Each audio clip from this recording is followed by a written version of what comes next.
Welcome to the African History Network show right here on 910 a.m. the Superstation, the Future Radio. I'm your host, Brother Michael Imhotep. It is Tuesday, December 7th, 2021, and we are live. This is the anniversary of Pearl Harbor being bombed in 1941 and the U.S. entering into World War II. All right, so on today's show, I want to deal with a topic we did not have time to get to on Monday's show. Now, on Monday, I watched the press conference that the Department of Justice had. I actually read about this press conference that the Department of Justice had. I watched the one dealing with the lawsuit against Texas for the voting map, the redistricting of the voting map. We talked about that on yesterday's show. Also on Monday, the Department of Justice announced that they were closing the case of Emmett Till from August 28th, 1955, the murder of Emmett Till. They were closing that case because they could not prove that a key witness lied. They could not prove that a key witness lied. Now, I've seen a lot on social media about this. I posted the article from NBC News on our Facebook fan page, the African History Network. It's got a lot of responses. I can tell a lot of people didn't actually read the article before they responded. I also read articles on NBC News, New York Times, and CNN on this topic. The Department of Justice released a 16-page memo detailing how and why they came to their conclusion. Let me repeat this. The Department of Justice released a 16-page memo detailing how and why they came to their conclusion. This is the 16-page memo here. We're going to go through this because this will separate fact from fiction. There's a whole lot of misinformation floating around, a whole lot of fiction floating around. And the problem is that when you go into court, the burden of proof is on the prosecution. And you can't go into court with a Swiss cheese piece of evidence that has holes all in it. If you actually read these articles, it goes through and breaks down how the Department of Justice could not prove that Carolyn Bryant Dunham was lying based upon evidence. And the other thing is, one of the most important things to understand is that this is a 66-year-old case. The statutes of limitations ran out decades ago. So I'm going through looking at comments. I'm like, nobody's ever heard of statute of limitations? Ain't no way the hell you're going to bring charges 66 years later. Somebody perjured themselves 66 years ago in the case of 1955. That doesn't exist.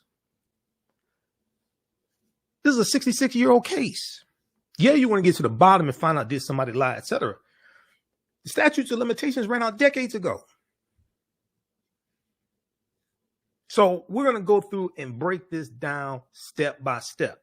Not get past the headlines, get past the first two paragraphs of an article that's like 3 or 4 pages. We're going to go through and do a critical analysis, and we're going to actually look at the memo from the Department of Justice, because when you actually read through the memo, and I read through the memo, when you actually go through this, they show the investigation that they did. And when you go into court, the burden of proof is on the prosecution. You have to prove beyond a reasonable doubt that the witness is lying. You have to have evidence. It can't be he says, she said. It has to be evidence. You have to have witnesses.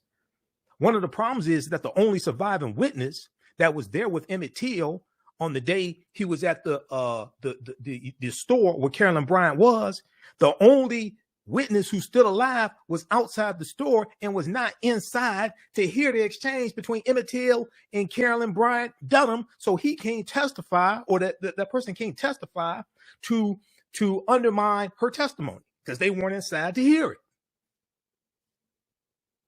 That's in the Department of Justice report. That's 16 pages that people are not talking about. I don't know where they're getting this BS from, to really be honest with you. The evidence right here. The information is right here in the report. And most of these articles you go through and read, and I read New York Times, NBC News, and CNN. I read all three of those articles. But I spent a lot of time today going through reading the actual Department of Justice memo. It's 16 pages. And the link to it is in the article from CNN. So I'm hearing people in media and all this stuff. And I'm like, why the hell, if I, with my very limited resources, can find all this stuff? I don't know why people in MSNBC and all this stuff. I watched Roland Martin yesterday. Roland wasn't on the show. I'll sure be glad when Roland comes back. Love everybody on there. I'll be on Friday. I'm like, people are not dealing with evidence and the facts or anything, and it's right in front of you. So we're going to break all this stuff down. Because on this show, all that BS and all that sensationalism, we don't do that here. We do it facts and evidence. Secondly, there's a story. I talked about it on Brenda Hill's show yesterday out of Detroit. Well, I live in Detroit. Most people know that. There was a white woman who kidnapped 4 African-American children, and she got caught by the police. She was busted by the police, and she's being charged. Her name is Stephanie Marie Binder, 37 years old. We're going to talk about this. This happened Tuesday, November 30th. The children are safe. They're back with their mother. So it ended. I guess you could say a happy ending. They're back with their mother. They're safe. It could have been really horrible. Stephanie Marie Binder, 37 years old. She's being prosecuted. We're going to talk about that story in the last segment of the show. All right, everybody, share this broadcast on your social media platforms. Invite your friends to tune in. I guarantee you, this type of information that we're about to deal with, you're not going to hear other places because they're too busy trying to get clicks and likes and all this BS and don't really want to deal with facts and evidence and really don't want to be honest and tell the truth. On the African History Network show, we deal with current events, history, politics, education, economic empowerment, entrepreneurship, relationships, love, sex, health issues, and much, much more. Sign up for our email newsletter. Text the word Kemet, K-E-M-E-T, to 22828 to sign up for our email newsletter. Text the word Kemet, K-E-M-E-T, to 22828 to sign up for our email newsletter. Also visit our website, AfricanHistoryNetwork.com. We're going to clip 1. When we come back from the break, Shakita, so cue up clip 1. We have the clip from the Department of Justice announcing the closing of the case. That's from Monday, December 6th. Let's jump into this very quickly here. We're coming up on a break. Justice Department closes Emmett Till investigation without charges. We're going to zip through. We'll look at the article from New York Times, CNN. The one from NBC News is pretty redundant. We'll give you that title. Then we're going to get into the 16-page memo from the Department of Justice laying out the actual investigation and why they had to come to the conclusion that they came to. Yes, we want justice for Emmett Till, but I mean, the truth, it ain't going to be, it's not going to be in a trial. This is a 66-year-old case. Statutes of limitations. The case was reopened in 2004 by the Department of Justice. They closed it in 2006, concluding that the statute of limitations had already run out. And that's in 2006. This was 2021. That's an article from New York Times. This article here, the department said it could not corroborate a book's claim that a central witness had recanted her statements about Emmett, a black teenager killed by 2 white men in 1955. Okay, now this deals with the book by Timothy Tyson called The Blood of Emmett Till. Okay, it's very interesting. Now, I remember when this came out, we're coming up here on the break. I remember when this came out, when the book came out and his smoking gun revelation that Carolyn Bryant Dunham, because she remarried, that she lied. And he said he had evidence, all this stuff. The first question I'm asking is, you did the interview in 2008. If you had smoking gun evidence in 2008 that she lied, why'd you wait to 2017 to say something about it? We'll deal with this on the other side of the break. You listen to the African History Network show. I'm Michael Imhotep. This is a different type of show. or that BS, you can go watch somebody else's show for that. We deal with facts and evidence here, and we provide you with evidence so you can research this yourself. Proper documentation ends all conversation. You have to believe a word that I say. You can go research this yourself. We'll be back in a few minutes. Soul in Motion, celebrating 38 years in the arts. This energetic ensemble of dancers and drummers was started by percussionist Michael Friend and is led by choreographer Associate Director Pam Lassiter. Based in the Washington, D.C. area, Soul in Motion is now accepting bookings for Black History Month, Juneteenth, and summer festivals in 2022.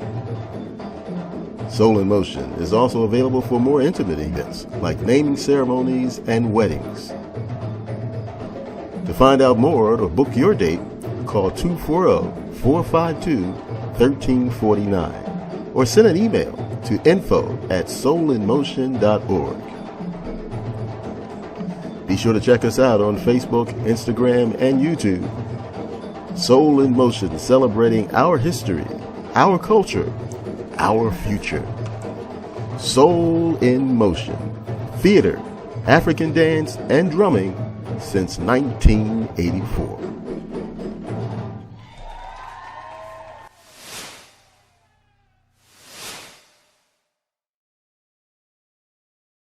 Mental health and well-being have long been a taboo subject in the so-called African American community. So I enlisted the help of mental health experts, thought leaders, and activists to help kill the ghost of Willie Lynch and heal from post-traumatic slave syndrome. We experience trauma a lot of times on a subconscious level. So sometimes something happens to us and we know that it's traumatizing, but we don't really recognize the extent of the trauma. Welcome back to the African History Network show. I'm Michael Imhotep. It is Tuesday, December 7th, 2021. We are live. 313-778-7600 is the call-in number if you have a quick question or comment. 313-778-7600 is the call-in number if you have a quick question or comment. We're talking about the Department of Justice. On Monday, December 6th, they announced that they're closing the case into the investigation of Emmett Till, the murder of Emmett Till, August 28th, 1955. The Department of Justice said they could not corroborate evidence. They could not find evidence to prove that the key witness, Carolyn Bryant Dunham, lied. They cannot find evidence to prove that she lied. They have to prove it in court beyond a reasonable doubt because the burden of proof is on the prosecution. Now, if we look at this article here, we're going to clip one in just a second, Shakita. We look at this article here from the New York Times. Justice Department closes Emmett Till investigation without charges.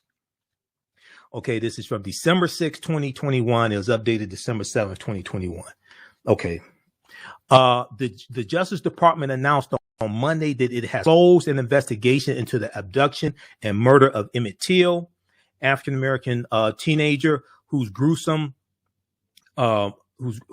killing by two white men more than 6 decades ago in Mississippi helped begin the civil rights movement. We talked about that here on our Sunday show when we dealt with November 27th, 1955, and the meeting that took place at Dexter Avenue Baptist Church about Emmett Till, and Rosa Parks attended that meeting. And Dr. T.R.M. Howard was speaking. And 4 days later, Rosa Parks refused to give up her seat on that Cleveland Avenue bus, December 1st, 1955, which sparks the Montgomery bus boycott, which starts December 5th, 1955. And she said she was thinking about Emmett Till when she refused to give up her seat because she had been to a meeting about Emmett Till 4 days prior. In a news release dated Monday, December 6th, federal officials said there was not enough evidence, not he said, she said, evidence to pursue charges in the case, which was reopened after a historian, Timothy Tyson, who wrote the book, The Blood of Emmett Till, after a historian claimed in a book that Carolyn Bryant Dunham, because she remarried, Carolyn Bryant Dunham, the central witness whose account of an encounter with Emmett Till led to his death, they could not corroborate statements that she recanted her recanted the most salacious portions of her story. Okay, once again, the Department of Justice, federal officials said there was not enough evidence to pursue charges in the case, that she had recanted the most salacious portions of her story, that Emmett Till grabbed her and made sexually suggestive remarks, even though it was in the book by Timothy Tyson, and he said she recanted her story. Even though he said that, when the DOJ investigated, they couldn't find evidence to corroborate those statements. And you got to have hard evidence to go into court, and the burden of proof is on the prosecution to actually prove that she's lying. Okay, now, citing the statute of limitations and Carolyn Bryant Dunham's denial that she had ever changed her story, the Department of Justice said it could not move forward with prosecuting her for perjury. Now, number one, when you look at this, and this is on page 3 of this 3-page article from New York Times. So we scroll down very quickly here to page 3. Before the current, let's see here. Scroll down to page 3, Dunham 87. Today, she's still alive. Very quickly, if we look at this here. Okay, before the current investigation, federal officials last revisited the case in 2004. They closed the case 2 years later after prosecutors determined that the statute of limitations kept them from pursuing additional federal charges. So hell no, you weren't going to have federal charges now. This is a 66-year-old case. The statute of limit in 2006, they determined the statute of limitations ran out. No, you're not going to have new charges. Yes, we want justice for Emmett Till, but come on, let's be reasonable. This is a 66-year-old case. All the witnesses are dead except one, besides Carolyn Bryant Dunham, and that person was outside the store when you had the interaction between Emmett Till and Carolyn Bryant. So they can't testify to refute what she said because they didn't hear the conversation between the two of them. That's in the 16-page report from the Department of Justice.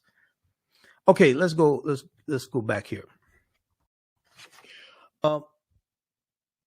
Let's continue. Okay, so citing the statute of limitations and Ms. Dunham's denial that she had ever changed her story, the Justice Department said that it could not move forward with prosecuting her for perjury.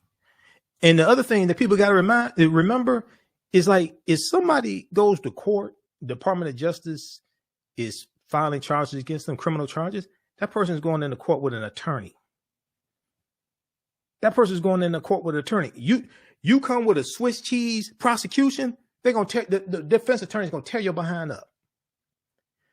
During a moment of the trial in which jurors were not present, this is key, because when this quote unquote revelation came out in 2017, I read all the information about Timothy Tyson's book, The Blood of Emmett Till. He made this revelation, but he did the interview in 2008. Okay, so back then I'm asking, well, what the hell? Why the hell did you wait 9 years for this revelation if it was supposed to be the smoking gun? Why didn't you go to authorities then? But okay, all right, that's what happened. During a moment of the trial in which jurors were not present, which means jurors didn't hear this testimony, Carolyn Bryant Dunham claimed that the teenager had made sexually vulgar comments toward her and physical contact. But in a book published in 2017 called The Blood of Emmett Till by Professor Timothy B. Tyson, the author wrote that Carolyn Bryant Dunham had recanted her testimony in a 2008 interview that he did. And he did at least 2 interviews that I know of that I talked about. He did at least 2 interviews in 2008. And in the interviews, he said that the earlier she recanted her testimony and that the earlier stories she told were not true. That's what he said that she talked about in the 2 interviews she did in 2008. I don't know why you didn't go to the Department of Justice in 2008, but okay, whatever. He released the information in 2017 around the time that his book came out. Quote, nothing boy did could ever justify what happened to him. Okay. Professor Timothy Tyson, a researcher and historian at Duke University, quoted Carolyn Bryant Dunham as saying in the book. Well, we know this. That's not new. We know nothing that Emmett Till could have done or said justified what happened to him. We understand that. That ain't evidence either. Timothy Tyson's claim generated outrage and renewed calls for the case to be reopened. I remember just like it was yesterday because we talked about it here on this show. Kristen Clark, who leads the Justice Department's Civil Rights Division, delivered the news to the family of Emmett Till in person that the case was formally closed. In a statement on Monday, December 6th, the Department of Justice said Timothy Tyson, Professor Timothy Tyson, the book author of the book, The Blood of Emmett Till, the Department of Justice on Monday said, despite saying, now this is important, because when we come back from the break, we're going to get into the actual Department of Justice 16-page memo that goes through and breaks all this stuff down. The DOJ said, despite Timothy Tyson saying he had recorded 2 interviews with Carolyn Bryant Dunham, he provided just 1 recording to the FBI that did not contain a recantation. And then when you go through and read the report from the Department of Justice, they said his explanation of what happened to the other recording kept changing. Because when you read the articles, it says that he said that she started spilling the beans. Where is that? Okay, it's in this one right here from New York Times. Carolyn Bryant started spilling the beans before I got the recorder going. I documented her words carefully, end quote, Timothy Tyson said in the email on Monday, adding, quote, my reporting is rock solid. But wait a second, I thought you had a recording of her recanting her testimony. So you don't have a recording of her recanting her testimony. I thought you had a recording. So it's your notes that's a smoking gun. At a news conference in Chicago on Monday, December 6th, Emmett Till's family members said they were disappointed by the result of the investigation, but were not surprised. Quote, I did not expect that they would have found any new evidence, said Ollie Gordon, one of Emmett's cousins, adding, I asked, where do we go from here? Now, the Reverend Wheeler Parker Jr., Emmett Till's cousin and best friend, who was in the Mississippi Delta house when Emmett Till was kidnapped in the middle of the night, said the conclusion of the investigation marked the end of a painful 66 years of Emmett's loved ones. Okay. Now, he said, quote, today is a day that we will never forget. For 66 years, we have suffered pain for his loss, and I suffered tremendously because of the way that they painted him, end quote. All right. Now, Carolyn Bryant Dunham, who's still alive, 80, so she remarried. She was married to Roy Bryant. That was her husband, Roy Bryant. She remarried, so it's Carolyn Bryant Dunham. She's 87 years old. She has rarely spoken publicly about the case. Her former husband and another man, J.W. Millam, confessed to Emmett Till's murder through the confessions that came after they were acquitted by an all-white jury. Okay, we'll deal with this on the other side of the break. Then we'll get into the 16-page report from the Department of Justice that goes through painstakingly and breaks down all this stuff. And you see how they went and started chasing. Okay, you got this evidence here. Okay, but now where's the evidence that she recanted? Oh, you got this over here, but where's the evidence that she recanted? We'll deal with this on the other side of the break. Listen to the African History Network show. I'm Michael Imhotep. We'll be back in a few minutes. Mental health and well-being have long been a taboo subject in the so-called African-American community. So I enlisted the help of mental health experts, thought leaders, and activists to help kill the ghost of Willie Lynch and heal from post-traumatic slave syndrome. We experience trauma a lot of times on a subconscious level. So sometimes something happens to us and we know that it's traumatizing, but we don't really recognize the extent of the trauma.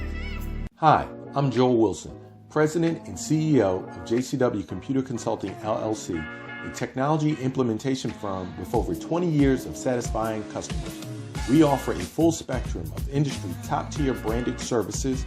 We are an authorized partner or reseller for Lenovo, Zoom, T-Mobile, Microsoft 365 and Surface tablets, Google Workspace, Acer, Asus, Samsung, PCmatic security software, and many more. Our online store features laptops, Chromebooks, computers, printers, accessories, and software. Businesses, take advantage of our free 1-hour Zoom tech consultation and know we offer top nationwide high-speed internet service providers, voice over IP, and cellular phone services. Home users, don't miss our current in-stock Chromebook inventory. Please visit us at jcwcc.com or call 215-879-6701. 910, the Superstation, Detroit's only African-American talk radio. Welcome back to the African History Network show right here on 910 AM, the Superstation, the Future Radio. I'm your host, Brother Michael Imhotep. It is Tuesday, December 7th, 2021. We know in 1941, Pearl Harbor was bombed and the U.S. entered World War II. Right before the break, we're dealing with another piece of history. We're dealing with the murder of Emmett Till, the lynching of Emmett Till that took place August 28th, 1955 in Money, Mississippi. And we're dealing with the news from the Department of Justice on Monday, December 6th, that they were closing Emmett Till's case. And after further investigation, the Department of Justice found no record that Carolyn Bryant Dunham recanted her testimony about Emmett Till. And also the other thing is, as I said at the beginning of the show, statute of limitations. This is a 66-year-old case. Statute of limitations ran out. And in 2006, the Department of Justice determined that they couldn't bring in new charges because statute of limitations ran out. And that was in 2006. So we're talking about this article here from the New York Times. Justice Department closes Emmett Till investigation without charges. And we're going through this, and we're also going to go through the 16-page report from the Department of Justice. Now, we're not going to have time to go through all 16 pages. I'm going to go through the pertinent portions of it. I read through the report. This is the memo about the investigation. Okay, and this is at the website of the Department of Justice is justice.gov. They have a ton of information there, justice.gov. I encourage people to go there. First thing you should do is look at the hierarchy of the Department of Justice, okay, to see what departments and agencies fall under the auspices of the Department of Justice. Also, we'll talk briefly about this article here from NBC News. Justice Department closes inquiry into murder of Emmett Till, finds no proof accuser lied. You have to have evidence. You have to prove when you go to court. You have to prove beyond a reasonable doubt. When you're the prosecution, the burden of proof is on the prosecution. You have to have rock solid evidence. The only surviving witness who was with Emmett Till, who's still alive, wasn't in the store when the interaction happened. So they can't testify to what was said because they weren't in the store to hear it. That's in the report. Okay, let's do this, Shakita. I want to go to let's go to clip one. This is an excerpt from the Department of Justice press conference that took place Monday, December 6th. Let's go to clip one. Called to this meeting to receive information about the findings of the FBI in its last leg of the investigation into the 1955 lynching of Emmett Till. And we have been working with the government for the last 4 years. Reverend Parker and Ms. Edwards have been working with the FBI and receiving information. Reverend Parker, of course, is a cooperating witness as well as a victim and a survivor of that night of terror in 1955.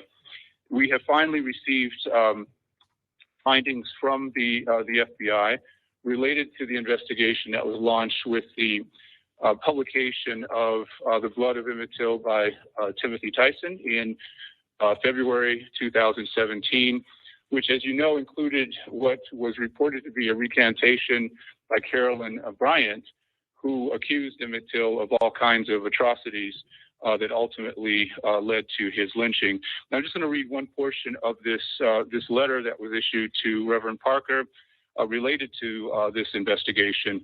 In 2017, Professor Timothy Tyson alleged that Carolyn Bryant, now Carolyn Donham, the wife of one of the confessed murderers and a witness to events leading up to the murder, had, in an interview with him, recanted previous accounts she had given of the circumstances surrounding Mr. Till's murder. In response, the department and the FBI examined whether Carolyn Bryant had recanted, and if so, whether she had information that would allow prosecution of any living person, including Carolyn Bryant herself. Following the exhaustive multi-year investigation, which included thoroughly reviewing that new evidence and examining the evidence gathered from an earlier investigation, we regret to inform you that for the reasons explained more fully below, we have not uncovered sufficient evidence to support a federal prosecution. The department re-examined Mr. Till's murder pursuant to the acts named in his honor, the Emmett Till Unsolved Civil Rights Crime Act, the Emmett Till Act, and its more recent reauthorization.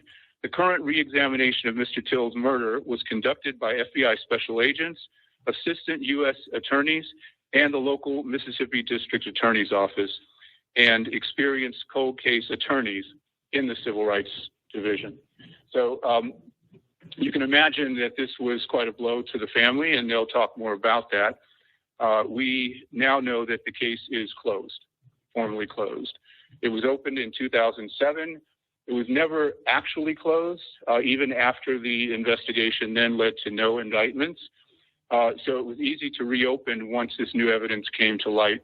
It is now officially closed without any recommendations for indictments, without any indication that there was any verifiable evidence that Carolyn Bryant actually recanted, despite what is published in the Timothy Tyson book.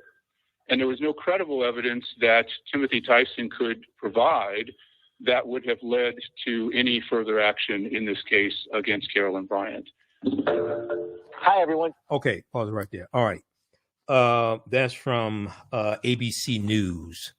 That is from December 6, 2021. We'll post the link here.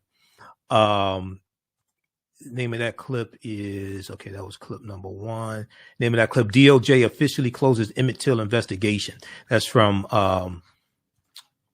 ABC News from December 6th, 2021. And that's on their YouTube channel, ABC News YouTube channel. We'll post a link here. All right, let's look at this here. All right, let's look at this. So I'm going to go back quickly here to the article from NBC News in case it's something I missed. Then we're going to look at the Department of Justice report. And he was outlining some of the Department of Justice report right there. Okay, now we left off on page 2 in this article here from New York Times. All right. Okay.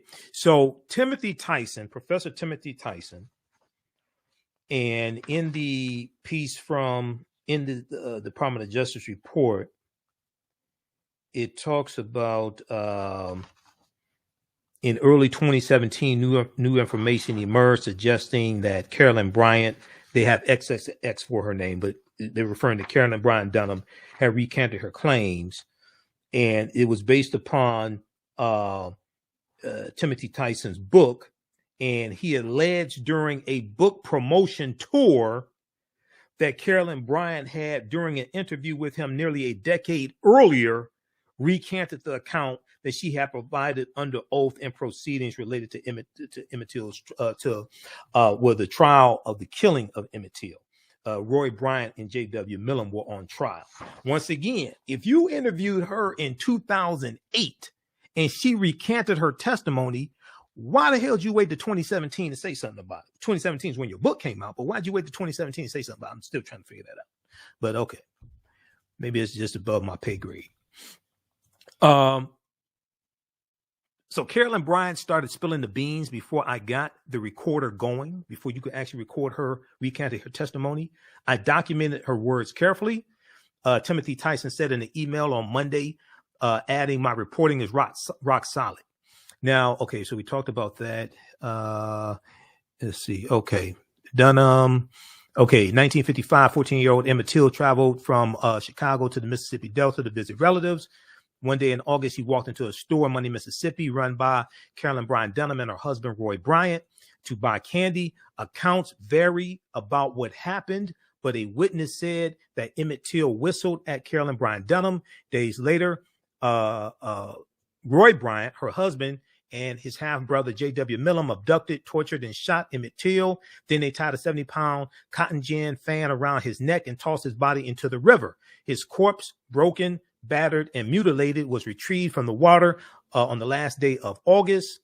We know there was a trial. They were acquitted in the trial by an all-white jury. The jury deliberated for about 45 minutes, found them not guilty. Some months later, they were interviewed by Look magazine.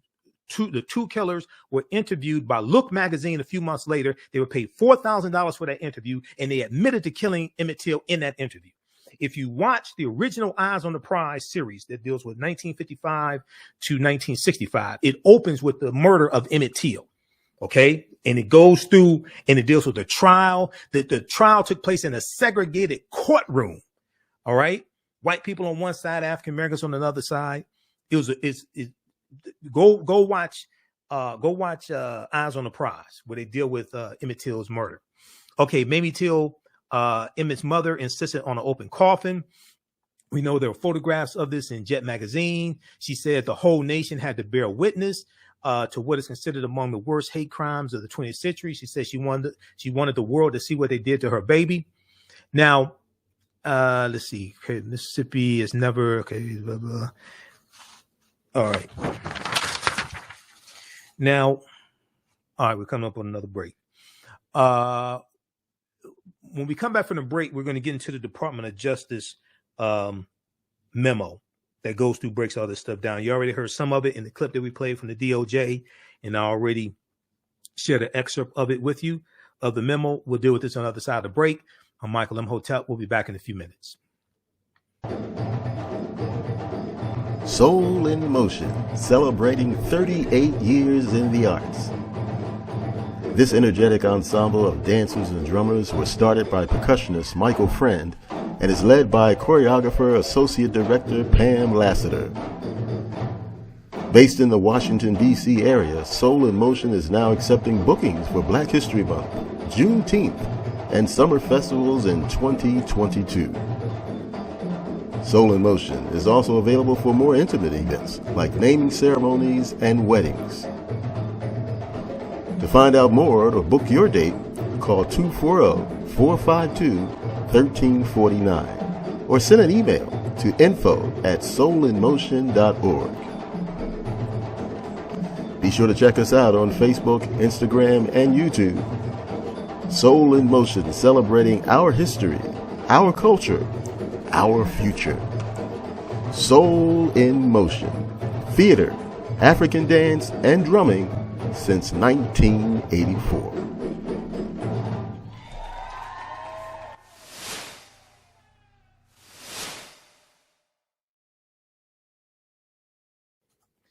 Welcome back to the African History Network show right here on 910 AM Superstation, The Future Radio. I'm your host, Brother Michael Imhotep. It is Tuesday, December 7th, 2021, and we are live. We're talking about the Department of Justice announcing on Monday, December 6th, that they're closing the investigation into the murder of Emmett Till.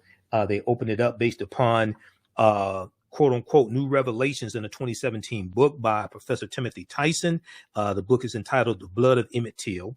And it made, he during a book promotion, made statements that he interviewed Carolyn Bryant Dunham, who was the white woman who was running the grocery store. She was part owner of the grocery store that Emmett Till went into.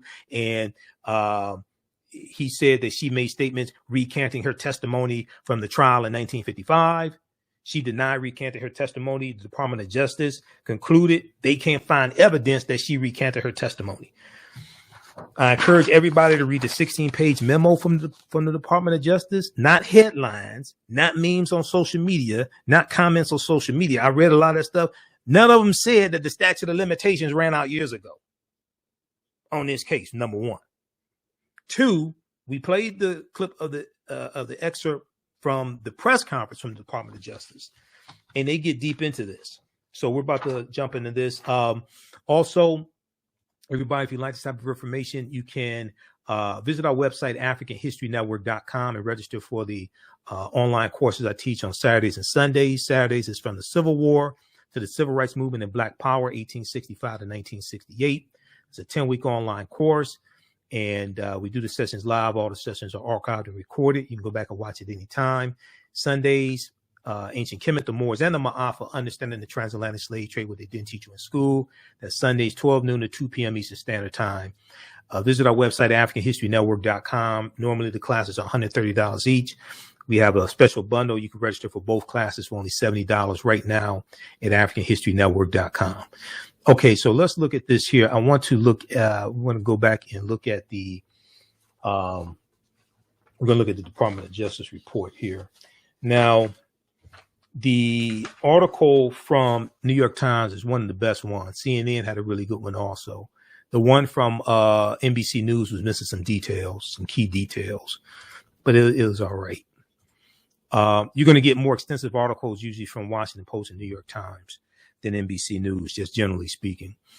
Back to this article from New York Times. Before the current investigation, federal officials last revisited the case in 2004.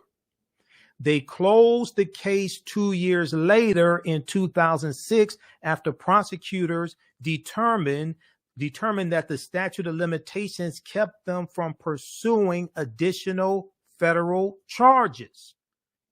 That was the determination in 2006. As part of that inquiry, Emmett Till's body was exhumed. The latest investigation was part of the Justice Department's larger review of cases believed to be motivated by racial hatred.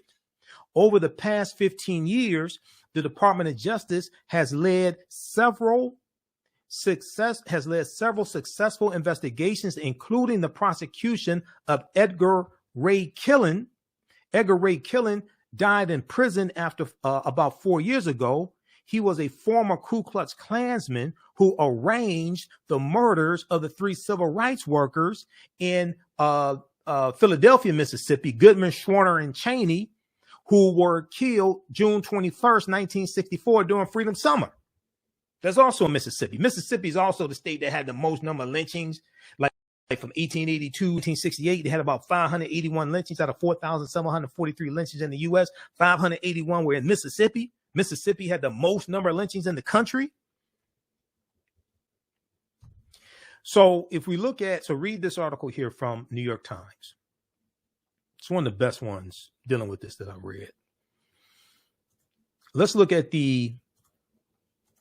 let's go back to the Department of Justice report. And we're going to go past our hour. We're going to, those watching on Facebook and YouTube, keep watching. We're almost out of time here on 910 AM Superstation WFDF. I already know we're going to go past an hour. In early 2017, new information emerged suggesting that it was Carolyn Bryant Dunham. They have it XXX, but Carolyn Bryant Dunham had recanted her claims that Emmett Till had assaulted and propositioned her in the store. Timothy Tyson, a university professor who had written a book, The Blood of Emmett Till, alleged during a book promotion tour that Carolyn Bryant had during an interview with him nearly a decade earlier in 2008. I'm still trying to figure this out. It was in 2017 that you said you got a smoking gun, but you interviewed her in 2008. Why don't you take that smoking gun to the authorities? But okay. He said he had interviewed her nearly a decade earlier. He said she recanted the account that she had provided under oath in proceedings related to Emmett Till's murder trial. Once Timothy Tyson's assertion about the recantation was made public, members of Emmett Till's family, state and federal public officials, advocacy groups, journalists, and other interested parties requested an investigation into and, if possible, prosecution of Carolyn Bryant for perjury, saying she lied. Okay, so the professor says, oh, she recanted her testimony. Okay, Department of Justice is asking, where's the evidence that she recanted her testimony? Because the Department of Justice talked to her, she said she did not recant her testimony. So they're asking, okay, where's the evidence? If we go to court with something, we have to have evidence. Shortly after the book's publication, attorneys in the Department of Justice Civil Rights Division, the United States Office for the Northern District of Mississippi, and the Mississippi District Attorney's Office, 4th District, reopened prior investigations to examine the truthfulness of Professor Timothy Tyson's claim and re-examine the earlier decision to close the case without prosecution. Specifically, the Department of Justice reviewed its previous determination concerning Carolyn Bryant Dunham's culpability in Emmett Till's abduction and murder, and also considered whether new information suggested that any other living person complicit in Emmett Till's murder could be identified and potentially prosecuted. When you go through and read this, all the other witnesses died. Roy Bryant and J.W. Millam are already dead, but because of double jeopardy, they can't be tried again. When you go through and actually read the 16-page memo from the Department of Justice that goes through and explains the whole investigation, the only person that's still alive that was there with Emmett Till that day was outside the store when the interaction took place inside the store between Emmett Till and Carolyn Bryant, and that person didn't hear what happened. They didn't hear that person didn't hear the dialogue, the discourse. The FBI's investigation altogether, although no longer active in 2017, had never been officially closed. For the reasons set forth below, the Department of Justice has concluded an exhaustive multi-year review that it cannot prosecute Carolyn Bryant Dunham or any other subjects for any federal offense. First, the Department of Justice has not uncovered any new evidence that would change its conclusion from its 2004 investigation that it was not able to bring federal charges against Carolyn Bryant Dunham in connection with Emmett Till's abduction and murder. And on top of that, the statute of limitations have run out because the DOJ concluded that back in 2006. Moreover, and as explained more fully below, the statute of limitations, which is essentially a deadline for charging someone with a crime, has run on all potential federal crimes that could apply to Emmett Till's abduction and murder, and there is no other potential basis for federal jurisdiction. Okay, those watching on our Facebook fan page, The African History Network, and our YouTube channel, Michael Imhotep, keep watching. We'll keep going for a few more minutes. We'll talk about this some more on tomorrow's show. Right now, it's correct wrong behavior. It's not over till we win. Wakanda forever. We'll talk to you tomorrow. Peace. Okay.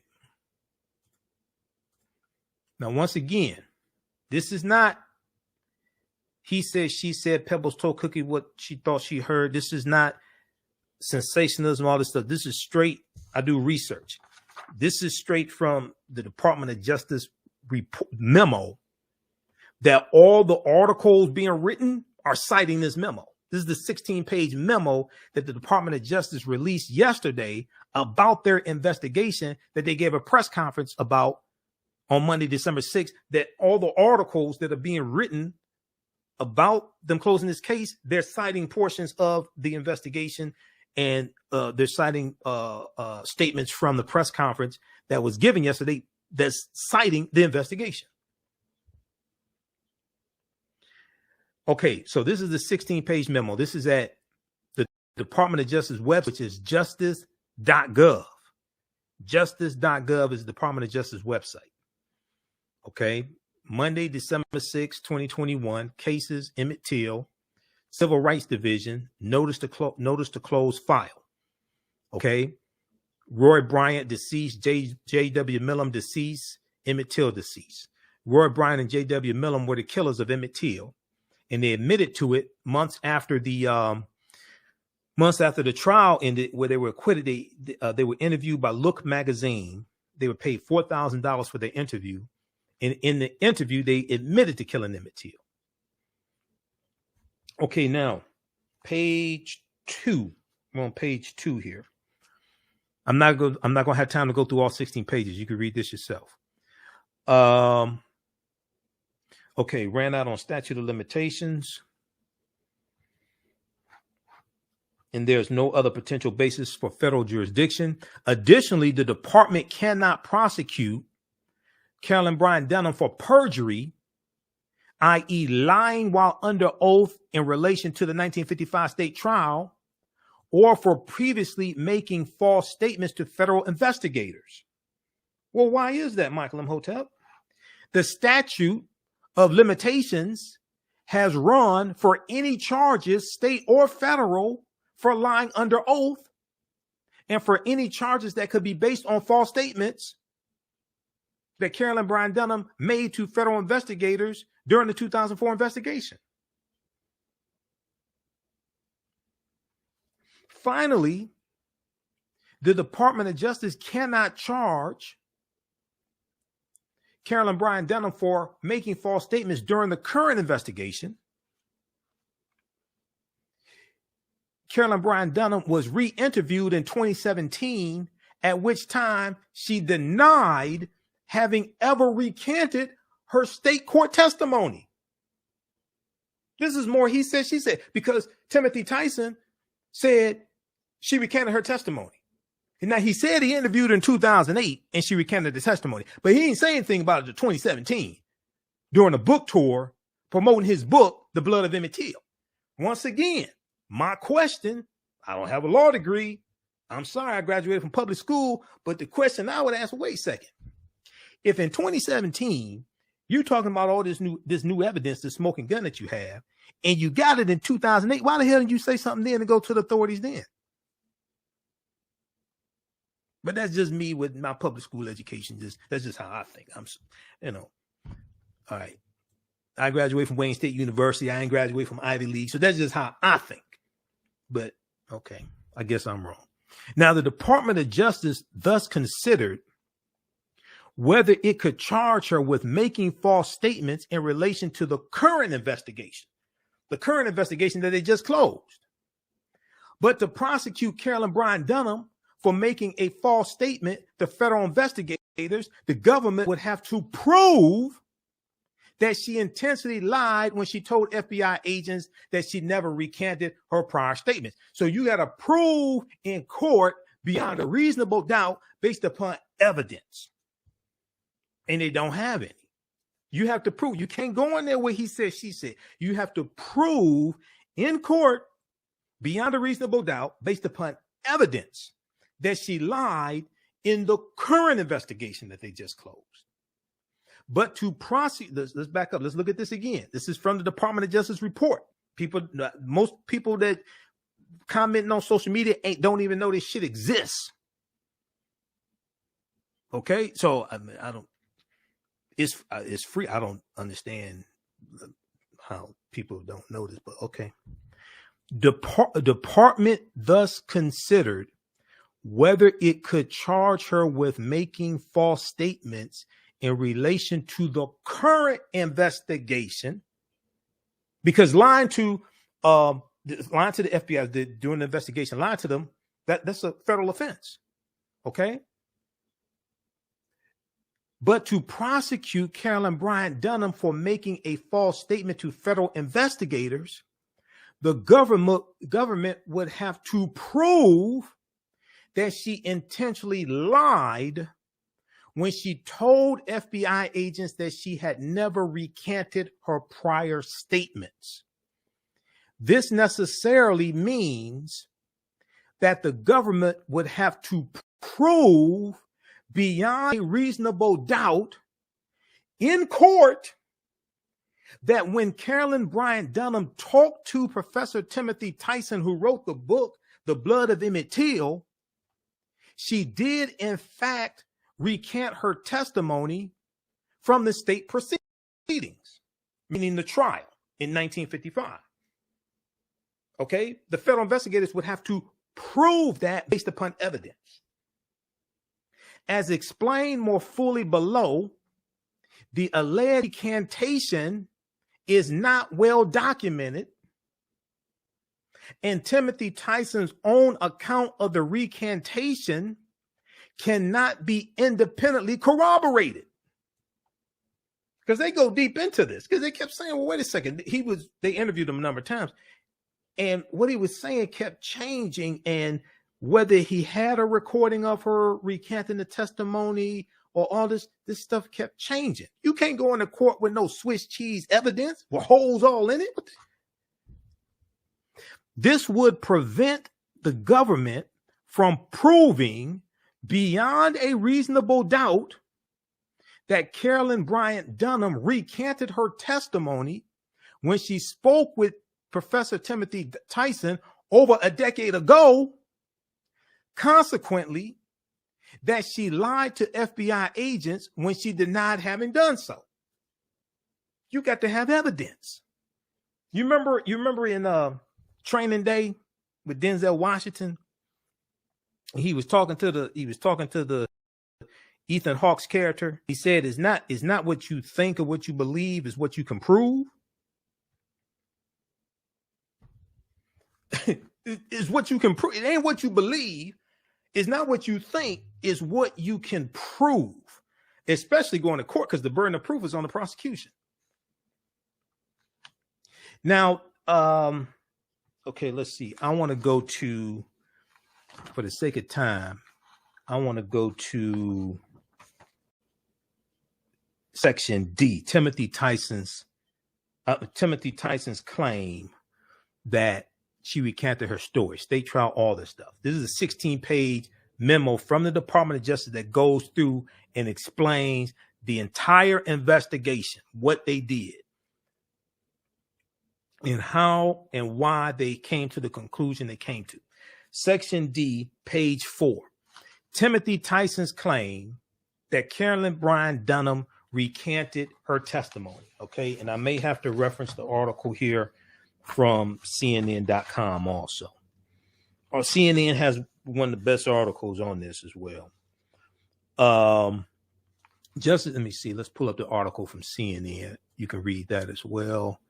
Justice Department closes investigation into Emmett Till killing after failing to prove key witness lied.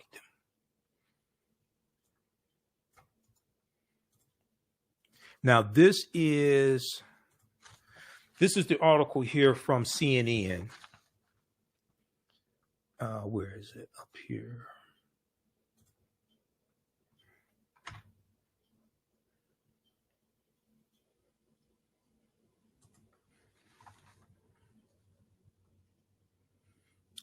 Is this the right one? Okay, that's not. Hold on, let me get the link. Okay, this is the article from CNN. In this article, it actually has the link to the Department of Justice memo. I encourage everybody to read this, because we need like real critical thinking skills. We have to understand how to do research. Okay, there's a whole lot of BS out here on social media that just preys on our people's ignorance. Justice Department closes investigation. Okay, let me close this ad out. Justice Department closes investigation into Emmett Till killing after failing to prove key witness lied. Okay, so they talk about 2017, all that, Timothy Tyson. Okay, yet after an exhaustive investigation, the Department of Justice Civil Rights Division has now concluded it cannot prove the woman lied to federal investigators about her story. After CNN reported the development in the case early Monday, the department subsequently made public a memo explaining the evidence investigators reviewed and its reasons for closing the matter without federal charges. We are going through the actual Department of Justice memo. We ain't going through he said, she said. We're actually going through the Department of Justice memo that goes and breaks down the whole investigation. Okay. The explosive reported confession said, so they're talking about in 2017, when Timothy Tyson said that he got a confession in a 2008 interview with Carolyn Bryant Dunham. All right. And it says here, Emmett Till said accounts from that day differ, but the witness alleged that Till whistled at Dunham as she left the market she ran with her husband. Dunham later testified in 1955 that Emmett Till grabbed her hand, her waist, and propositioned her, saying that he had been with, quote, white women before. Okay.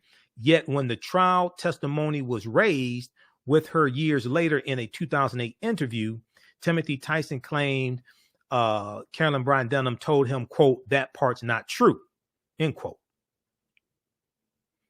The explosive reported confession, quote unquote, confession set off a firestorm of calls for authorities to reopen the cold case.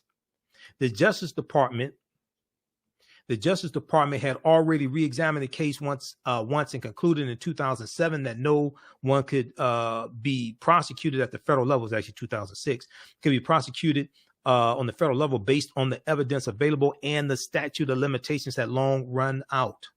The statute of limitations had long since run out. Armed with Timothy Tyson's new claims, federal investigators once again spoke with Carolyn Bryant Dunham.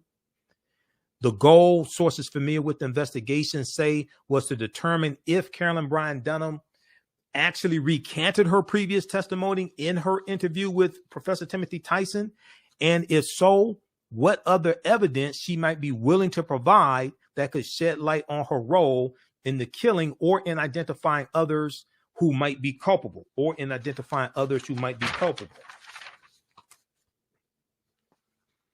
Now, right here, page 2, a recantation, quote, a recantation would directly contradict both her testimony at the state proceedings in 1955 and the statement she provided to the FBI during the previous investigation, end quote, the Justice Department explained in the memo Monday. And we're going through the memo right now.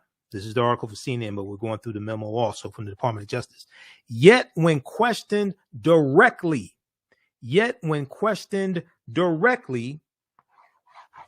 Carolyn Bryant Dunham adamantly denied to investigators that she had recanted her testimony. And other investigators ran into additional evidentiary problems.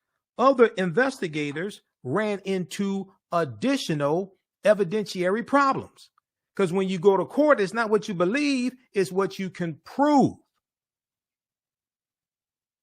The most damning statements that Professor Timothy Tyson, author of the book, The Blood of Emmett Till, attributed to Carolyn Bryant were not recorded or transcribed, and it's explained in the Department of Justice report. The most damning statements that Professor Timothy Tyson attributed to Carolyn Bryant Dunham were not recorded or transcribed. And he gave, now pay close attention to this, because I'm reading all this BS on social media. Nobody is citing this information. And he gave authorities inconsistent statements on whether a recording had ever been made. The Department of Justice say it. It's in their report. Tyson took some notes on their conversation, but he cannot provide a firm timeline of when her confession reportedly happened. Quote, these facts would preclude the government from proving beyond a reasonable doubt, because like I said before, it ain't what you believe, is what you can actually prove.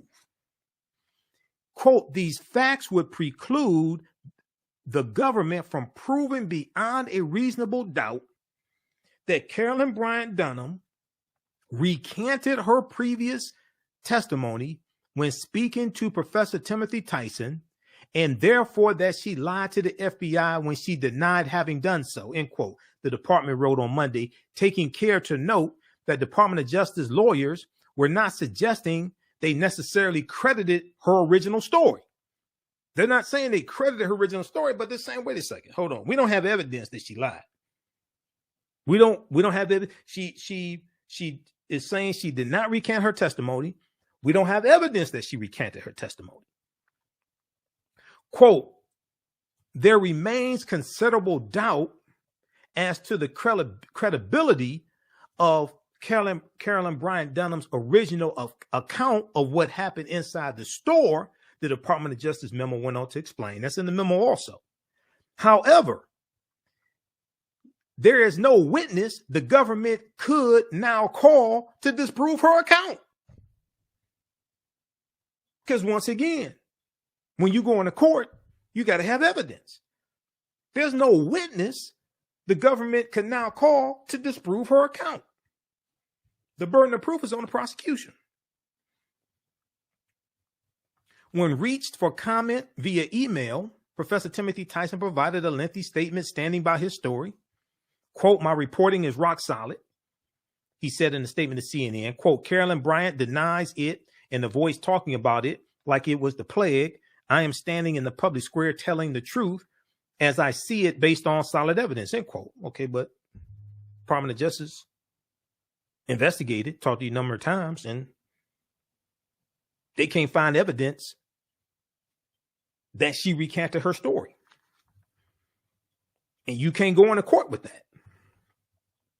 When asked about the 9-year gap in time between when he says Carolyn Bryant Dunham confessed to him, which was 2008, and when he made the news public in 2017, and according to the Department of Justice report, it was during a book tour promoting his book, The Blood of Emmett Till, in 2017, when he made the statements, the allegations of the new information on the smoking gun. Tyson said in part, quote, since nothing Carolyn Bryant Dunham said in our 2 interviews implicated any living person, including herself, at the time I did not think them particularly newsworthy, end quote. See, I read all this stuff. I'm sitting there, I'm like,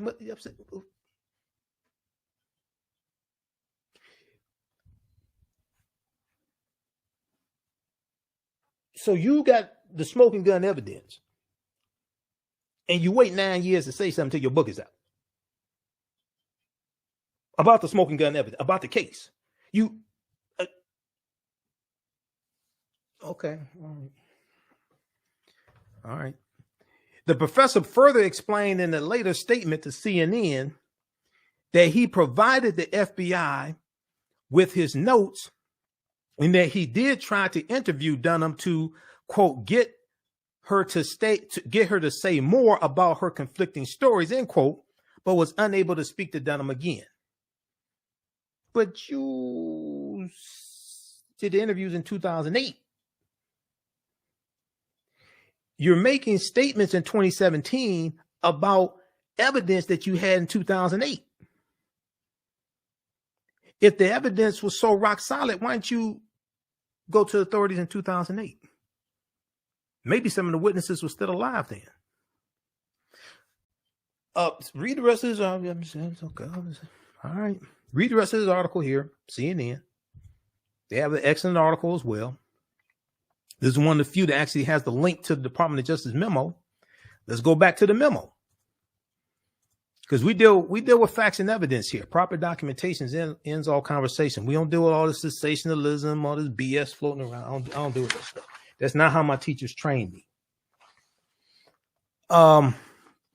This is page 4 of the Department of Justice memo.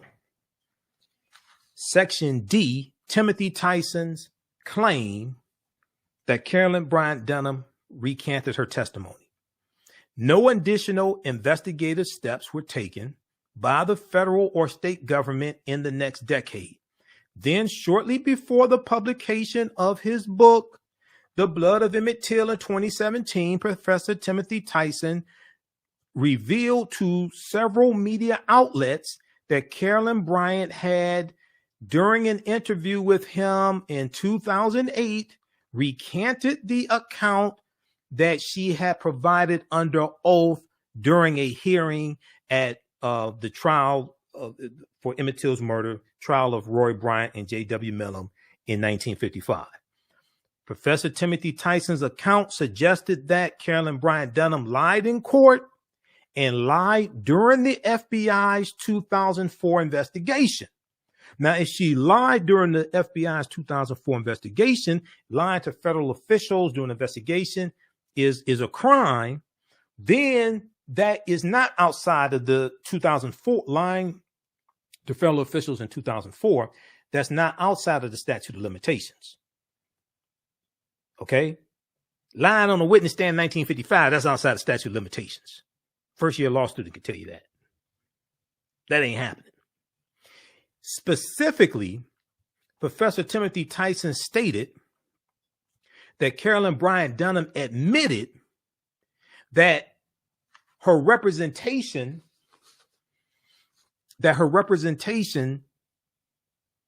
that Emmett Till had made verbal and physical advances toward her in the store was not true.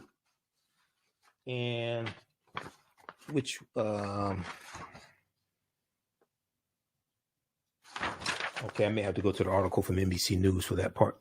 Now, in the book, which was published the following month after he made these statements in 2017, the book, which was published the following month,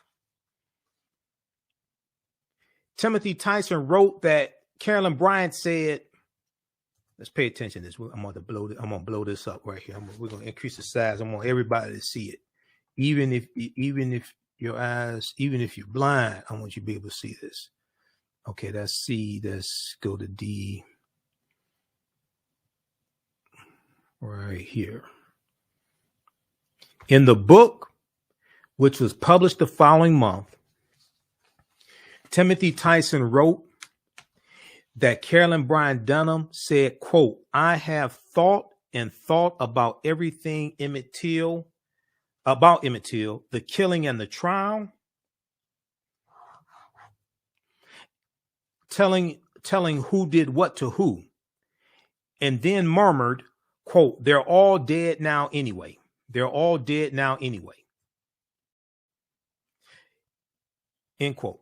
He wrote that while, quote, trying hard to distinguish fact from remembrance, Carolyn Bryant Dunham revealed a story different from what he thought he knew about the incident. Specifically, he represented that Carolyn Dunham handed him a transcript. Now, see, this is important because the Department of Justice, all these claims, they went and investigated all this stuff, and they come up with a dead end. Specifically, Timothy Tyson represented that Carolyn Bryant Dunham handed him a transcript of her sworn testimony and claimed, quote, that part's not true, end quote. He said, she said, pointed to handed him a transcript of her sworn testimony and claimed that part's not true. He then wrote, if that part was not true, I asked what did happen that even decades earlier. I want to tell you, she said, honestly, I just don't remember. It was 50 years ago. You tell these stories so long, you tell these stories for so long that they seem true, but that part is not true. What part's not true? That part's not true. What part is not true? She went on to say, according to him, quote, nothing that boy did could ever justify what happened to him, end quote. We know that. That ain't evidence either. We know that. In the book, Timothy Tyson identified a September 8th, 2008 interview that he did with Carolyn Bryant Dunham and, quote, accompanying handwritten notes by the author, end quote, as his sources for these and other statements of Carolyn Bryant's included throughout his book. Timothy Tyson relied upon a draft memoir that Carolyn Bryant had written but had not published. Current FBI investigation. Timothy Tyson's claim of Carolyn Bryant's recanting her testimony, understandably caused outrage in Mississippi and around the country, and it is widely reported by numerous news outlets in both print and television. Because I remember this 2017, she recanted her testimony. I was reading through it then. I'm like, okay, where's the evidence? Okay, I read back in 2017. She said that part's not true. What part's not true? Nothing he could have done would justify what happened to her. We know that. What evidence are you citing that she recanted her testimony? I was asking this back in 2017. Interested parties questioned whether, having recanted her prior statement, Carolyn Bryant could be punished for her previous lies. If confirmed, a recantation of Bryant's account of what happened inside the store would raise questions about the previous federal and state decisions to decline prosecution. The Department of Justice previous conclusion about what role, if any, Bryant had in Emmett Till's abduction and murder, and whether any person previously identified was complicit in the underlying crimes. And of course, a recantation would directly contradict both her testimony at the state proceedings in 1955 and the statement she provided to the FBI during the previous investigation, which was in 2004 and ended in 2006. The current investigation was designed to identify evidence corroborating Timothy Tyson's claim that Carolyn Bryant recanted her 1955 testimony, and whether there was additional evidence identifying. Now, pay close attention to this. Okay, this is page 5. So when you go through and read all 16 pages, because I know you are, this is on page 5, middle of the page. The current investigation was designed to identify evidence corroborating Timothy Tyson's claim that Carolyn Bryant recanted her 1955 testimony, and whether there was additional evidence identifying 1, previously unknown information of Carolyn Bryant having been complicit in Emmett Till's abduction and murder. 2, any previous unknown living subject, a witness or something like this, that they didn't know about previously who's still alive. 3, a basis to support any other federal or state charges. 3, a basis to support any other federal or state charges. In re-examining these issues, the FBI interviewed Professor Timothy Tyson, Carolyn Bryant Dunham, and persons close to or associated with them. In addition, the government also re-interviewed now this person's name I don't know. I think this was the person who was with Emmett Till that day at the store. The last surviving member of the group of young men who accompanied Emmett Till to the grocery store, to the grocery and meat market, and who was present when Emmett Till was abducted from his relative's home. The FBI also obtained and reviewed other relevant documents, conducted forensic computer analysis, and consulted with case agents familiar with the early investigation. The FBI quickly identified a significant obstacle in its investigation. Professor Timothy Tyson conducted 2 separate interviews with Carolyn Bryant and recorded and transcribed both. However, the key statements Carolyn Bryant reportedly made to him recanting her previous testimony, pay attention to this, the key statements that Carolyn Bryant allegedly made to him, reportedly made to him recanting her previous testimony, were neither recorded nor transcribed.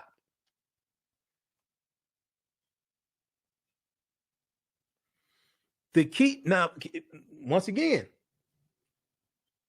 Timothy Tyson starts talking about this in 2017, the month before his book comes out. He said he did an interview in 2008. My question again, with my public school education, okay, if you got this smoking gun evidence, why didn't you go to the authorities 9 years prior? The FBI learned that Timothy Tyson had lost one of the recordings, the one during which Carolyn Bryant Dunham reportedly recanted her earlier statements and sworn testimony. Moreover, pay attention to this, Timothy Tyson gave inconsistent explanations of whether there had ever been a recording of the admission, and if not, why none had been made. They can't go into court and they say, okay, so we asked him and he gave inconsistent explanations of whether it had been a recording or not and all this stuff. Because when we go back to the article here from the New York Times, spilling the beans, what's that, page 2? Page 2, New York Times. Let's go back to this article here. Article from New York Times entitled Justice Department Closes Emmett Till Investigation Without Charges. Okay, December 6, 2021. Page 2 of the article, right here. This is what Timothy Tyson said. Mr. Tyson said that although he did not record Ms. Dunham's recantation, he took detailed notes.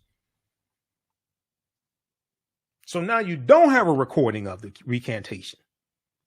Quote, Carolyn started spilling the beans before I got the recorder going. I documented her words carefully, end quote. Timothy Tyson said in the email on Monday, adding, quote, my reporting is rock solid, end quote. Okay, so that's reporting from the New York Times. Let's go back to the Department of Justice report.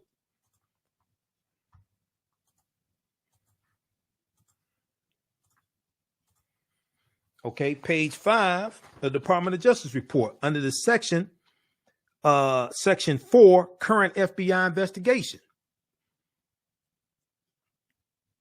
The FBI learned that Timothy Tyson had lost one of the recordings, the one during which Carolyn Bryant reportedly recanted her earlier statements and sworn testimony. But you said that you said that she spilled the beans before you could start recording. Quote, moreover, Tyson gave inconsistent explanations of whether there had ever been a recording of the admission, and if not, why none had been made.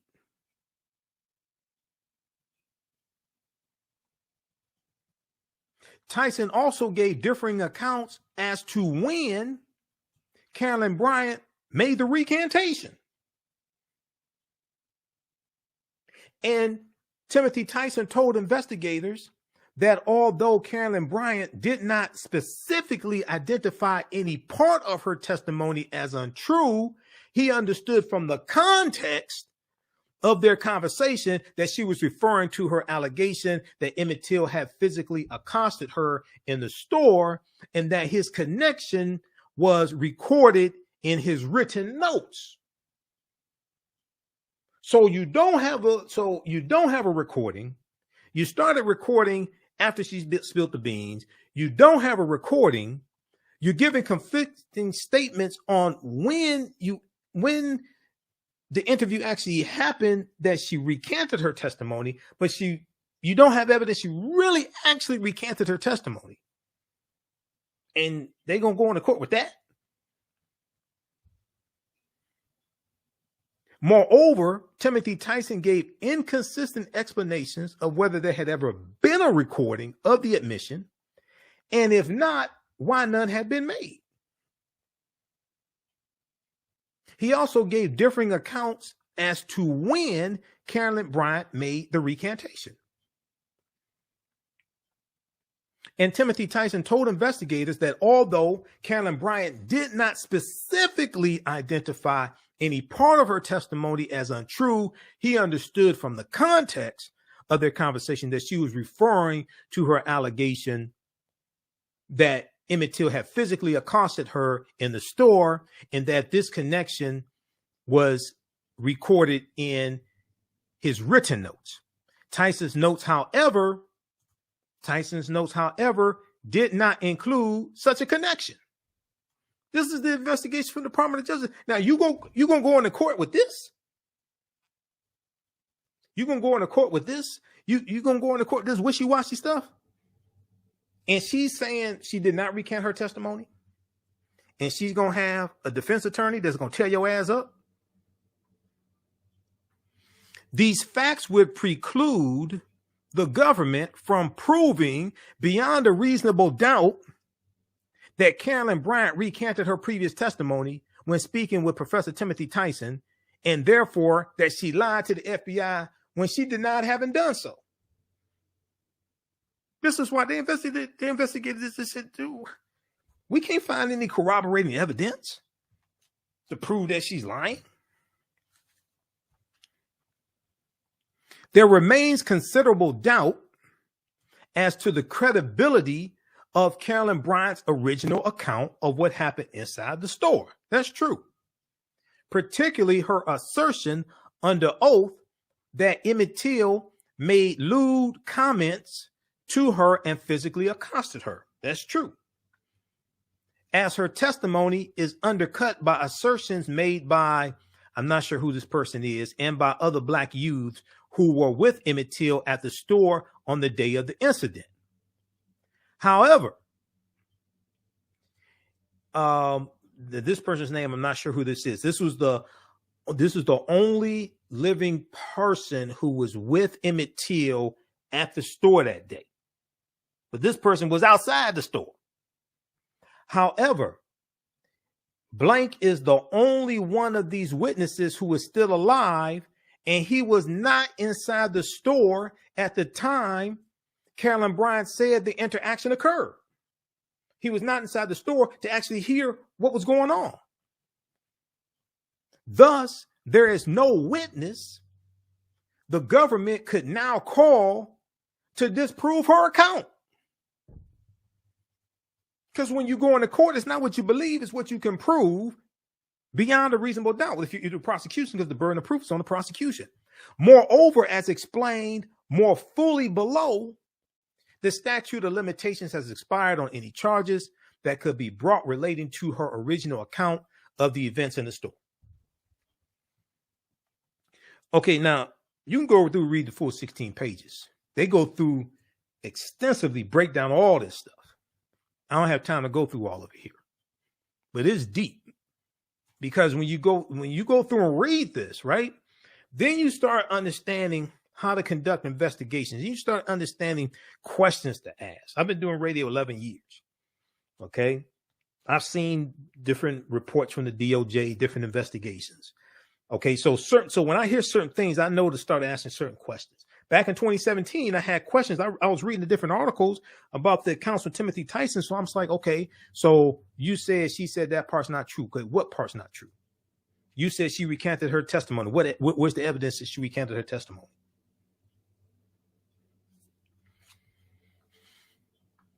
All right.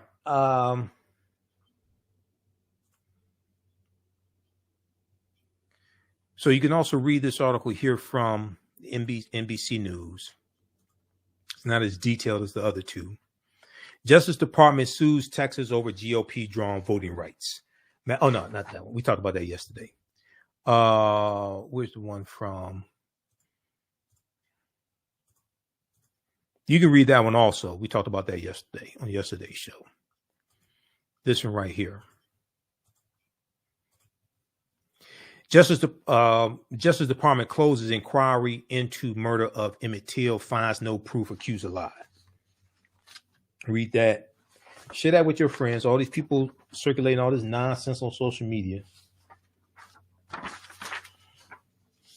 See, here we deal with facts and evidence. All right. Now, I want to deal. Okay, we're going to take a quick commercial break. When we come back, I want to deal with this crazy story out of Detroit.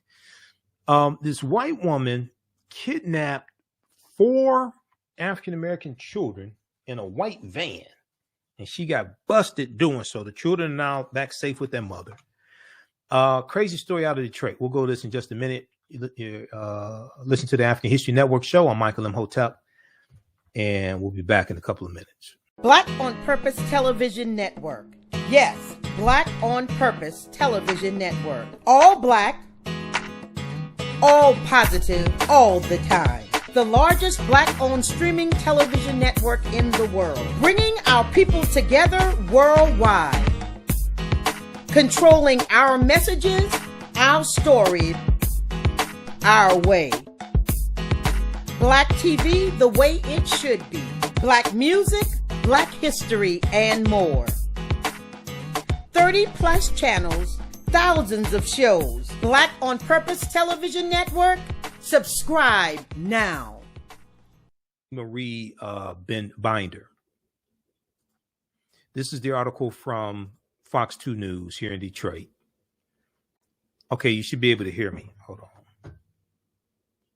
Testing 1, 2, 3. Testing. Can you all hear me? Let me know. Yes or no. Can you hear me?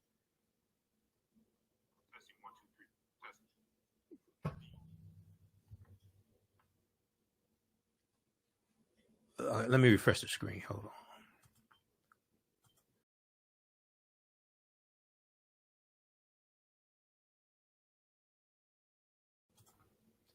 All right, testing 1, 2, 3. You should be able to hear me. Testing 1, 2, 3. Testing. Okay, you should be able to hear. Okay, so this article here from Fox 2 News. Woman charged with kidnapping 4 small children. Officers praised for arrest before they were harmed. This is from December 3rd, 2021. Okay, here in Detroit. A mother of 4 small children cried tears of relief in Detroit police for saving them from an alleged kidnapper, while thanking Detroit police from saving them from an alleged kidnapper. Shayla Burley said, "I want to thank everyone that my children are back home safe." Okay, now, police say suspect Stephanie Marie Binder was charged with kidnapping Burley's 4 children as they walked to school on Tuesday. Now, this incident took place on Tuesday, November 30th. Tuesday, November 30th. Okay. And there's also another article from clickondetroit.com that I read, and I'm going to pull that one up also because it has a mugshot of her. And we're going to make her black famous. We'll pull that one up. Okay, we'll let that load up. All right, now. Oh, they have a mugshot over here too. I like the picture better from Click on Detroit, but they have a mugshot here also. Ring doorbell video provides a small window of what the frightening moment was like for those kids ages 5 to 11 as the white van can be seen speeding by. Okay, Shayla Burley, the mother, said, "I hope she gets the maximum sentence. I can't say what I really want to say." Detective Flanders of the Detroit Police Department said watching the video of the incident It was quick. It was disturbing how fast she was able to get the kids into the vehicle. All right, I want to go to let's see here. We have this up here from, okay, we have the article here from Click on Detroit, Channel 4 here in Detroit also. They have a really good article on this. Detroit woman kidnaps 4 young children who were walking to school. Police say Stephanie Binder faces charges. Here's a mugshot of her. Now, sorry, I didn't mean to take that down. Let's go. Okay. Mugshot. And I want to go to this clip from Fox 2 News. Let's try to cue this up here. We're not on 9:10 a.m. We're only on there for an hour, so the rest of the stuff I have to do myself. Okay, hold on. Let's go to this clip here.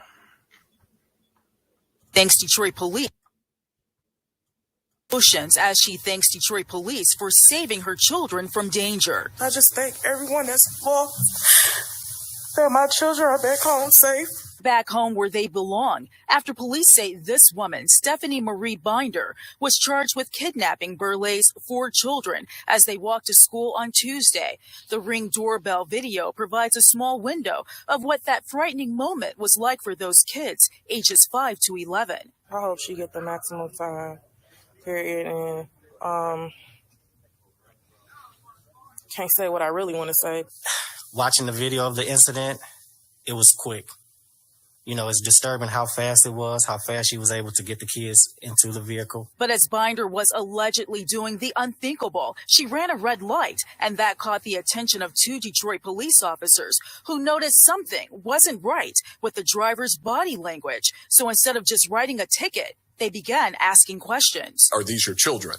To which she said yes. At the same time, the children were shaking their head no. That's when police knew something was wrong and arrested Binder. The officers whose quick thinking saved the kids acknowledged at a press conference on Friday. I have kids of my own, so it has brought me joy to actually get the kids back home to their mother. It comes down to policing. Sometimes it's the right place, the right time. That day I feel like I was at the right place in the right time. And I'm happy they're at home with you. I cried so hard when I first saw my daughter. She ran up to me and gave me the biggest hug. I was just happy that nothing, that they wasn't harmed. Binder is facing several charges, including 4 counts of kidnapping, and has a $5 million bond. There were some things that were troubling and alarming per the interrogation. We're not going to release that right now. Police say Binder, the woman accused in this case, has a criminal background. I hope she get the maximum time, period, and can't say what I really want to say. In Detroit, Ingrid Kelly, Fox 2 News. All right, great reporting from Fox 2 News and Ingrid Kelly. These are the 2 officers who stopped her, arrested her. Detroit Police Department Officer Flannel and your home his could partner, be famous. Officer we need old Parrish roofs to replace and feature in our Deputy next TV Officer commercial. Parrish. Click below to submit your home for qualification right now. Stop this. If you're help. All right. Let's see here. Okay, so they say Stephanie Binder was charged with kidnapping Burleigh's 4 children as they walked to school on Tuesday, November 30th.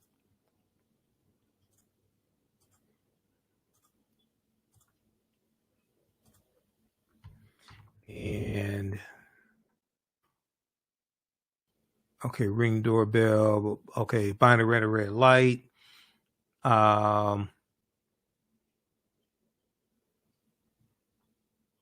She's held on $5 million bond. Now, I want to go to the article from Click on Detroit.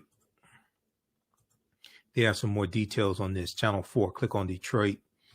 In this article here, the page 2.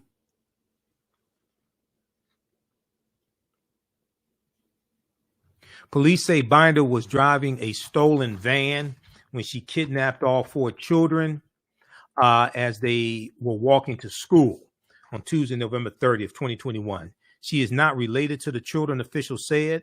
Quote, there were 4 children walking to school. A prosecutor said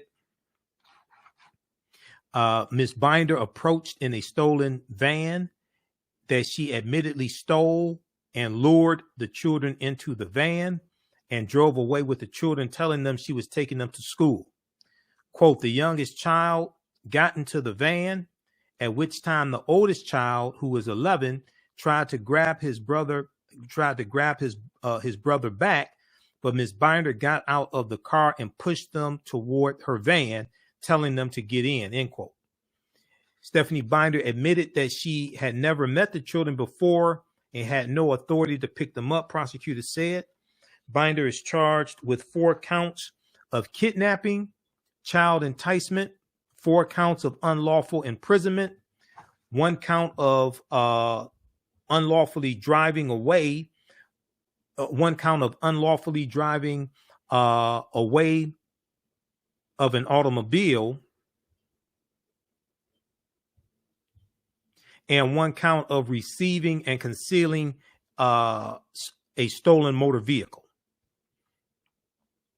She was arraigned Friday.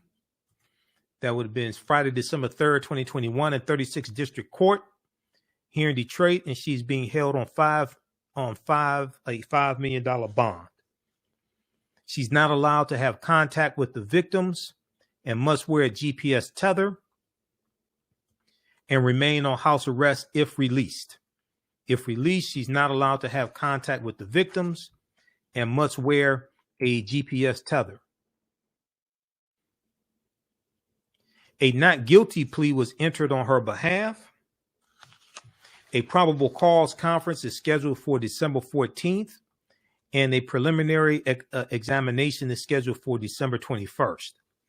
The prosecutor said Binder has a lengthy criminal history, including multiple retail frauds, multiple failure to appear warrants, a drug conviction, and she was discharged from parole in April 2021 after leaving the scene of a deadly crash in which she was at fault. I don't think anybody talking about defunding the police here.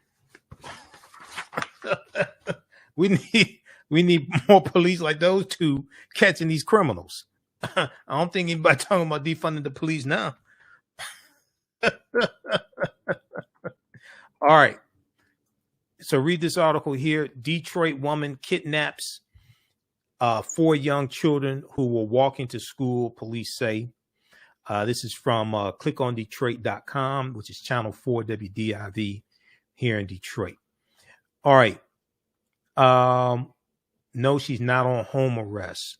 It said if she is released on $5 million bond, she would be on home arrest and be on a GPS tether. She's in jail right now, unless she's come up with the $5 million bond since this article was written December 3rd. All right. You can read this full article. We'll post a link here.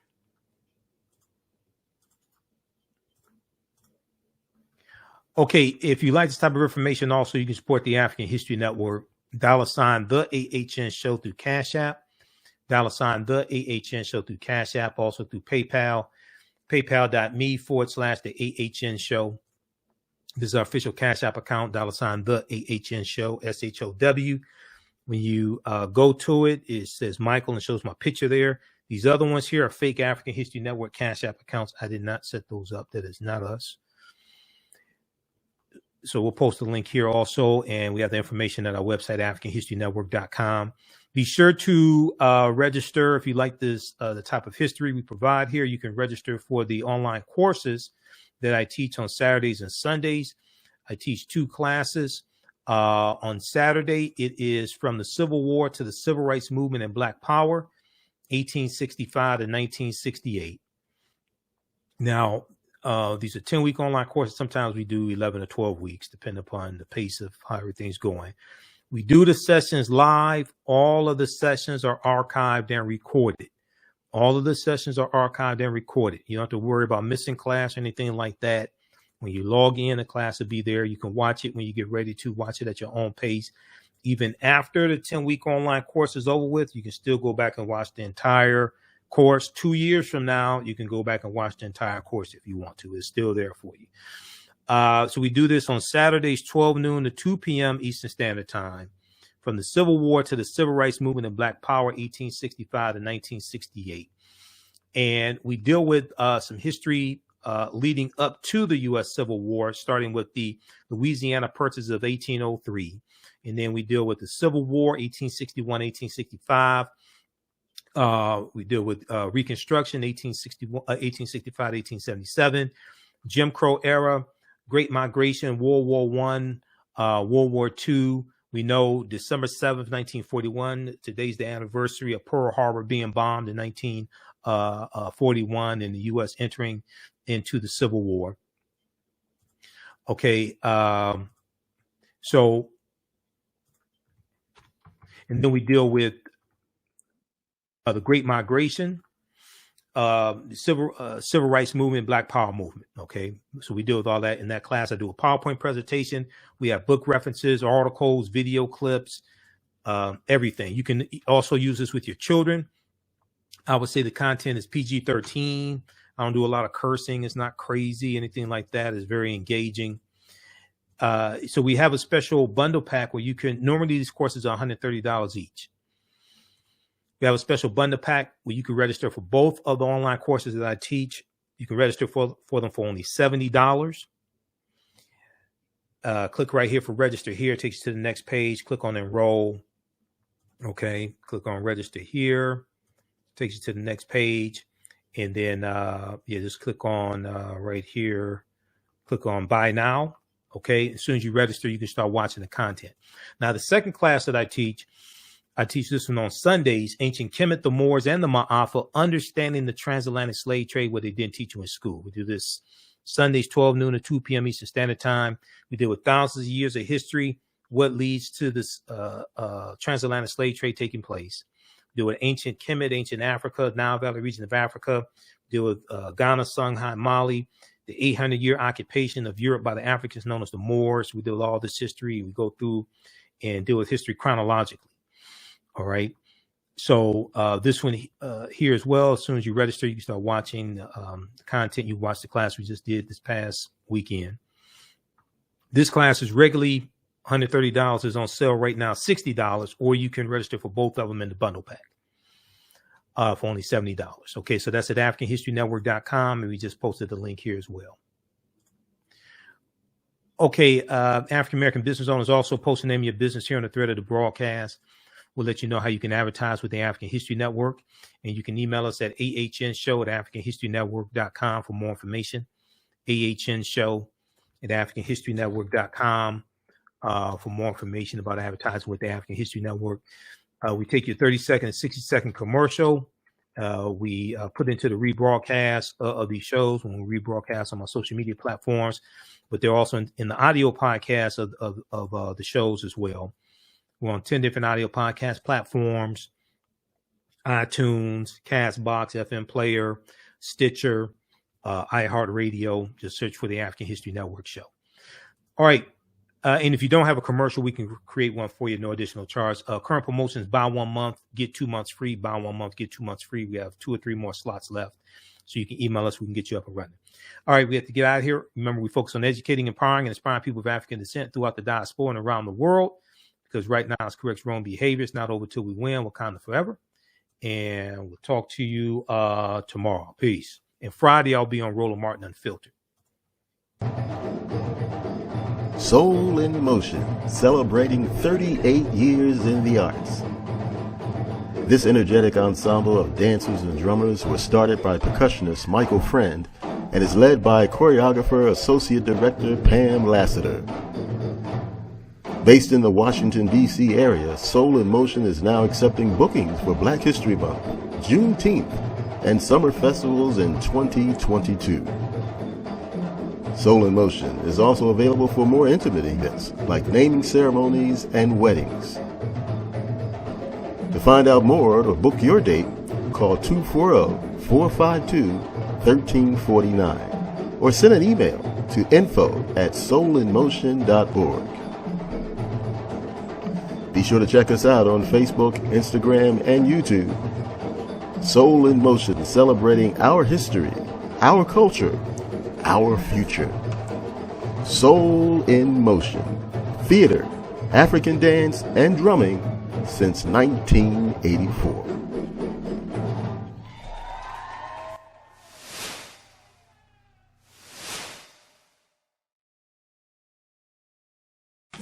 Kwanzaa is coming, and the KwanzaaShop.com has all of your Kwanzaa needs.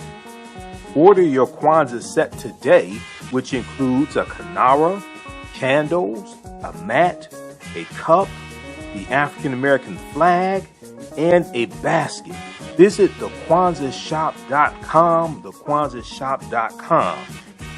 They have kinara sets, which include a candle holder, candles, a mat, and a cup. Kwanzaa is December 26th through January the 1st. Add the early bird discount code for 10% off your order placed before November 28th. Visit the KwanzaaShop.com and place your order today. The KwanzaaShop.com has all of your Kwanzaa needs to celebrate this African American Pan-African holiday. The KwanzaaShop.com.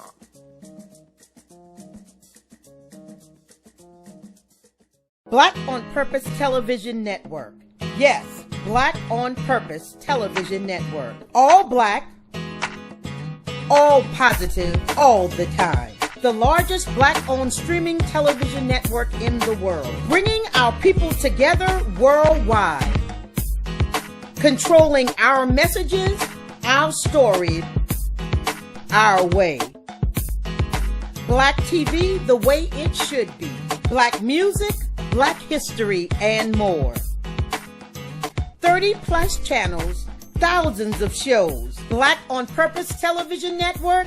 Subscribe now. Kwanzaa is coming, and the KwanzaaShop.com has all of your Kwanzaa needs. Order your Kwanzaa set today, which includes a kinara, candles, a mat, a cup, the African American flag, and a basket. Visit the KwanzaaShop.com, TheAHNShow.com. They have kinara sets, which include a candle holder, candles, a mat, and a cup. Kwanzaa is December 26th through January the 1st.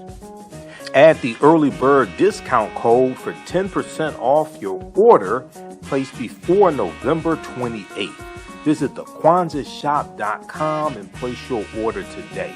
The KwanzaaShop.com has all of your Kwanzaa needs to celebrate this African American Pan-African holiday. The KwanzaaShop.com.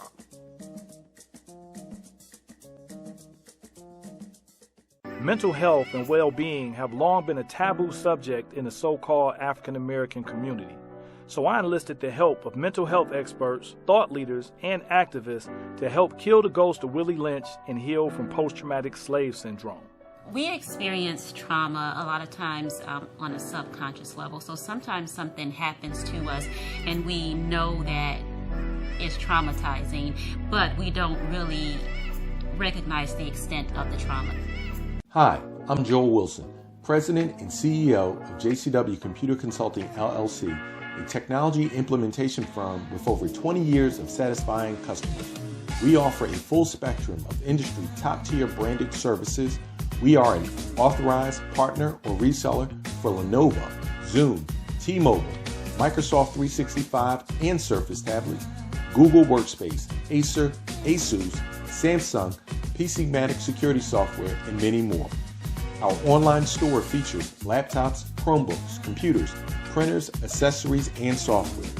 Businesses, take advantage of our free 1-hour Zoom tech consultation and know we offer top nationwide high-speed internet service providers, voice over IP, and cellular phone services.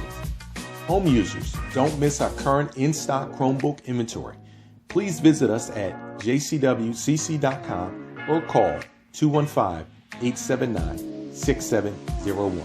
Gain knowledge in minutes from insightful summaries of progressive and socially conscious books. Blacklisted gives